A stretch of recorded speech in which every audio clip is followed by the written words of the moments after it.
anyways, we'll go ahead and get started since I'm a little late to the party. So this week starts the 12-week challenge officially. Last week we had setup week, so it was all about getting familiar with things, getting familiar with your app, getting ready to fill your week 1 habits, which are fairly simple this week, and they're simple for a reason.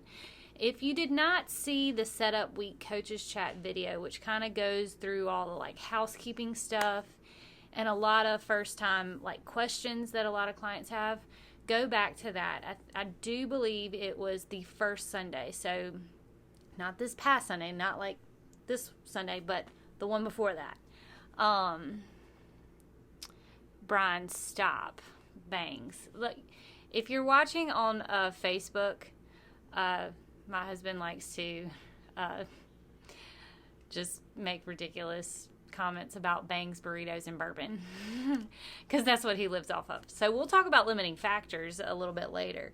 But this week we're going to be talking about the week 1 habits, and specifically, since the week 1 habits are fairly simple, we're just trying to get you into the habit or thought process of adding those things every time you eat. So like we said last week, it doesn't matter how many times you eat during the day. That's why we don't have a ton of servings as the goal for this first week, is because some people literally only eat 2 times a day. Some people maybe only 1 time a day. So the goal is to do what you are capable of doing consistently. And so the plant habit, it's simple. Any plant goes. The protein habit, look at your grocery list. You got all that last week, so you should be very familiar on what you're doing this week. If you don't, obviously, we reach out to your coach. That's what we're here for. We're here to answer any questions. No questions are dumb. All questions are welcome. We want questions. We want people to participate. We have a joke that we always say.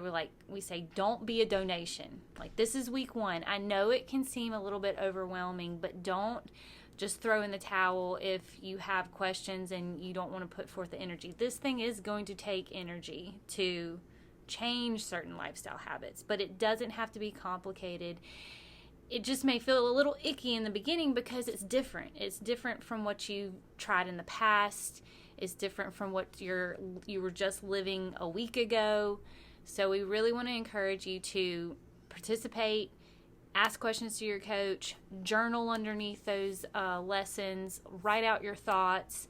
I can't stress how big of a positive thing for journaling is for me, just to get those thoughts down, what I'm thinking, and kind of help you work through some icky spots if you're, running into those already. So week 1 habits are simple. We're going to be building on that for next week.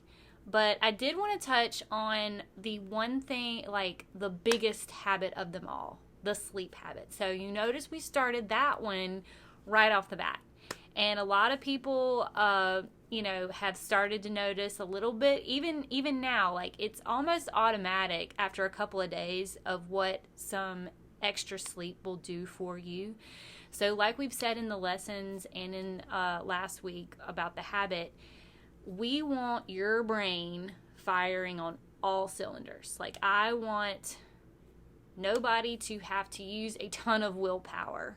I mean, of course, yes, we will have to use willpower when it comes to like treats and stuff that, or limiting factors, like what I was just talking about, my husband and him and his burritos and banging bourbon and pizza that he loves. But to give yourself the best, switching those habits around and going against the grain of what you were just living the week before, sleep is the number 1. And so you got a lesson yesterday about a tech curfew. Now, this may hurt a few people's feelings, I know, but it hurts my feelings too. I really need to set a better tech curfew for myself because I find myself falling back into bad patterns. Now, we had a question about Kindles, like the Kindle, screen. As long as the screen doesn't have that blue light, like that backlight, emitting into your eyes, you should be good to go. As far as I know, like a Nook or Kindle and stuff like that, it's not a backlight. It just looks like a flat page screen. So it's not emitting any light into your eyeballs. So, when it comes to that, that's what we're trying to get our hormones, we're trying to in a normal rhythm. Because a lot of people, they just don't realize, much like their eating habits, they don't realize what they're doing. You don't realize that you're sabotaging yourself, and you could give yourself so much a better, leg up on all these other things if you get your sleep under control. And so in that lesson, which was yesterday, we talked about doing the tech curfew. It's, 15 minutes, I believe, is the sleep, and try to shut off your curfew either 15-30 minutes before you go to sleep, so it gives your brain a little bit of time and to kind of settle down, because one of the things that light coming into your eyes will do is turn on cortisol, and cortisol kind of has gotten a bad rap over the last couple of years and stuff about it causing people to hold on to weight and gain weight or whatever it is. We're too stressed. Well, yes, it is the stress hormone, but in reality, we need cortisol to help us do things, to be like motivated to get up out of the bed and actually be productive humans. Like, you're supposed to have your highest cortisol in the morning, and that's when you wake up and you're ready to go, bright-eyed and bushy-tailed. But some people, their rhythm gets out of whack, and so then they have a bit of a flip-flop where their body doesn't know necessarily what time it is and that it's time for sleep. And maybe they're on their phones, maybe they just had a stressful day at work and they didn't give themselves time to calm down, but their body is in this heightened state. Cortisol gets high and doesn't allow the other hormones that you need for sleep to turn on. That other hormone is melatonin. Melatonin and cortisol do not work together. Like, if one is up, the other one is down. So if you are in high cortisol levels because of all the screen time, because of all the stress, then you're not going to get that quality of sleep. And melatonin is the number one hormone for quality. It's not the one that puts you to sleep. It's if you stay asleep and you get in those different sleep cycles throughout the night. And so our goal for this sleep habit is to create more natural melatonin. Now, we've had questions about taking melatonin. Now, there's some people that, can't live without it. There's a red flag right there.